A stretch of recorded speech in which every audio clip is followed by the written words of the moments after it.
때문에 간단하게 10분 정도 예비 촬영을 해보도록 하겠습니다.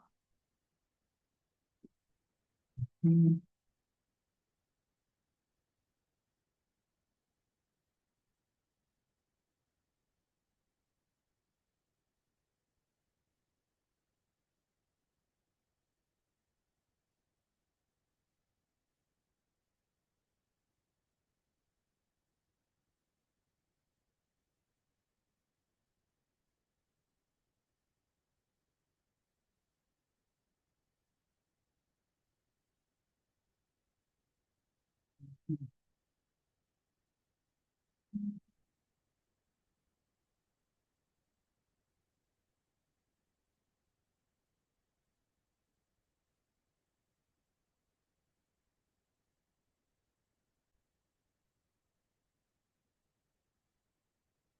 이거를 하면서 볼 건데요.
그대로 해볼까요?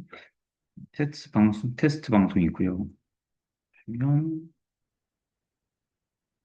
제 얼굴은 좀 치워놓고 하겠습니다. 일단 처음에 나오는 게 아우슈비츠죠? 얼굴은 그래도 좀 나오는 게 낫나?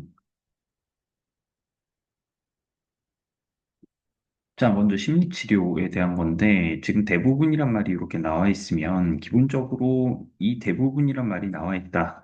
그러면 주제가 아닙니다. 빅터 프랭클이라는 사람을 얘기하기 위해서 이전의 다른 사람들을 설명하기 위한 밑밥이죠. 그리고 빅터 프랭클은 어떤 사람이냐. 여기 보면 나와지만 아우슈비츠 수용소에서 살아나온 사람이다. 따라서 이 사람한테 고통에 대해서 이야기한다는 건 이 검증된 사람이다. 이게 정말로 삶이 끝나가는 그런 고통, 언제 죽을지 모른다는 그런 실존적 고통을 체험해 본 사람이죠. 대부분의 심리 치료는 여기에도 나와 있듯이 심리적 상처, 결핍, 장애 등의 신경증에 초점을 맞추고 그로 인한 고통을 없애는 걸 주로 삼는다면 빅터 프랭클은 고통은 어차피 삶과 함께 가는 것이다. 특히 우리는 실존적 공허감을 맛볼 수밖에 없다. 그것을 견딜 힘을 존재의 본질의 해답을 찾아냄으로써 만들어가는 것이 그것이 진정한 심리치료다라고 이야기하는 거예요. 자, 두 번째 문단에서는 프로이트가 나옵니다. 심리학의 시작이죠. 특히 프로이트 심리학에서 얘기하는 건 이제 무의식이지. 무의식이 인간의 대부분의 행동을 결정한다. 특히 무의식에서 억압되어 있는 그 원초적 욕구, 리비도라고 하는 그 원초적 욕구가 어떤 식으로 억압되어 있고 어떤 식으로 해소되는지에 따라 우리들의 행동, 사상 등이 결정된다라고 본 거예요. 그런데 뒤에도 나오지만 프랭클은 이 부분은 인정합니다. 조심해야 되는 게 이거 인정합니다. 인정하지만 조금 부족함을 느끼는 거죠. 어쨌든 프로이트는 우리에게는 쾌락의 의지라고 하는 구체적 내용으로 보면 성적 본능과 공격성이 있는 것이고 이것을 의식의 영역으로 끌어와서 그래서 우리 미드 같은 거 보면 신경정신과 가서 이렇게 누워가지고 전생체험 하듯이 떠들고 이런 것들이 다 자신의 무의식을 이 의식의 영역으로 되살려내는 그런 과정입니다. 요것이 이제 치료 과정에 있는 거고요. 그리고 아까 말한 것처럼 이 부분 동의합니다. 무의식이 중요하다는 것도 동의하고 무의식 속에 본능과 충동이 있다는 것도 동의해요. 이걸 무시하는 게 아니고 다만 그거 말고 더 있다는 거지. 긍정적인 영역이 있다는 거죠. 그걸 프랭클은 영적 무의식이라고 부르고 인간의 어떤 책임감, 양심 이런 것들이 존재한다라고 본 거예요. 이런 것들이 들어있다. 그리고 이것을 영적 존재로서 인간의 본질로 파악하는 게 프랭클이 가지고 있는 특징입니다. 뒤에 나오는 게 아들러예요. 아들러 심리학하면 여러분들이 많이 알고 있지 않죠. 아들러라고 하면 잘 모를 거고, 이게 좀 복잡하지만 아들러 심리학이라고 하는 걸 표방해서 좀 유명한 책이 미움받을 용기, 요거죠. 요거 이제 유명한 책이긴 하지만 실제로는 아들러 심리학하고 큰 상관은 없어요. 약간 오히려 좀 왜곡한 게 좀 있어서 요건 이제 차치하고 아들러 심리학에서는 그 근본적인 욕구를 뭘로 봤냐? 권력 의지로 봤다는 거지.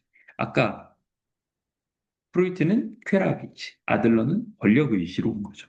그래서 권력의지라는 건 뭐냐? 내가 우월하고 싶은 거야. 남들보다 낫고 싶은 거죠. 더 나은 사람이길 원하는 거. 그게 바로 권력의지고. 그렇게 우월성을 추구하지만 그게 되면 좋죠. 되면 좋지. 매우 좋은. 하지만 대부분 안 될 것이다. 그 남들보다 나아지고 싶다라는 거 지금 상대평가에서 항상 1등 하자는 얘기인데 누가 할 수 있죠? 어떤 싸움에서든 항상 1등 쉽지 않죠. 그래서 사람들은 무엇을 갖게 된다? 열등감. 그것이 이루어지지 않는 열등감을 갖게 되는데 그걸 극복하기 위해 긍정적으로 나아가면 좋지만 그렇지 못한 경우. 어떤 경우라고 보냐면 아들러는 이거예요. 부적절한 목적과 부적응 행동을 선택하면 그러면 이제 신경증, 아까 말한 어떤 결핍, 상처 이런 것들이 생긴다. 그러면 치료는 어떻게 하느냐? 인생에 대한 책임감을 갖도록 하고 올바른 목적을 설정하도록 유도하며 그런 삶의 책임감을 가지고 나은 삶을 살 수 있다. 신경증이 극복이 된다라고 하는 게 아들러 심리학의 치료 방법입니다. 그런데 여기에서 되게 중요한 포인트가 삶에 대한 책임감과 아울러 또 뭐가 있냐? 바로 이거예요. 자유. 프랭클이 주목한 건 바로 이 부분입니다. 자유. 그리고 뒤에도 나오지만 아들러가 얘기한 자기결정권과 자유는 긍정적으로 평가한 반면 원초적 욕구, 아까 뭐라 그랬죠? 권력, 의지라고 하는 원초적 욕구는 모든 걸 설명해 줄 수는 없다라고 얘기하는 거예요. 프랭클은 여기에 주목해서 프랭클은 어떤 치료 방식을 쓰냐? 인생에 대한 어떤 책임을 가지고 의미를 부여하고 그렇게 해서 자신의 삶의 목적을 재규정하는 그런 과정, 자기 삶의 의미를 스스로 만들어내는 과정을 통해서 이 신경증을 치료한다. 즉, 삶에서는 어쩔 수 없이 나올 수밖에 없는 삶의 고통을 견뎌낼 힘을 무엇으로? 자신 삶의 목적을 의미로서 규정하는 그런 과정을 통해서 힘을 기른다는 거죠. 잠깐 얘기를 하면 죽음의 수용소에서가 이제 프랭클의 대표적인 저서인데 결국 이 사람이 깨달은 건 그겁니다. 내일 당장 죽을 수도 있고 오늘 당장 죽을 수도 있는 그 상황, 암울하고 절망적인 상황에서 나는 그 아주 찰나의 순간에도 선택을 할 수 있다는 거. 내가 내 인생을 어떻게 규정할지를 내가 선택할 수 있다는 거. 그것이 곧 자유다. 그것이 바로 존재의 자유다. 라고 하는 거고요. 그 얘기가 바로 마지막에 정리되어 있죠. 이 힘겨운 상황 속에서 어떤 태도를 보이느냐. 우리가 힘들어하는 이 상황 속에서, 어, 조졌네, 이거. 많이 경험해 봤죠? 철저한 계획. 내일은 이렇게 할 거야. 내일은 10분 단위로 움직일 거야. 아니, 내일은 아침 일찍 일어날 거야. 안 됐어. 그런 상황에서 우리가 선택할 수 있다는. 이 자유라고 하는 건요, 내가 맘대로 산다라는 의미의 자유랑은 조금 다릅니다. 자유는 상황, 이미 주어진, 내가 늦게 일어났다는 것도 주어진 상황과 조건이에요. 거기에 내가 이제 어떻게 하지에 대한 선택의 자유가 존재한다. 그래서 나는 내 의지와 내 자유로 나의 삶의 목적을 찾아내고 그리고 살아갈 수 있다는 것. 이게 빅터 프랭클이 얘기하는 의미 치료. 빅터 프랭클의 심리학입니다. 내용들이 어렵지는 않은데 기본적으로 이 지문에서 주의해야 될 건 프랭클이 인정한 건 어디까지인가? 비판한 건 어디까지인가? 상대는 누구예요? 프로이트라든가 아니면 아들러의 심리학에서. 여기서 융은 안 나왔는데 융하고는 그래요. 융은 특히 또 후반부에 가면은 약간 신비주의로 빠지기 때문에 거기까지는 나오지 않은 것 같습니다.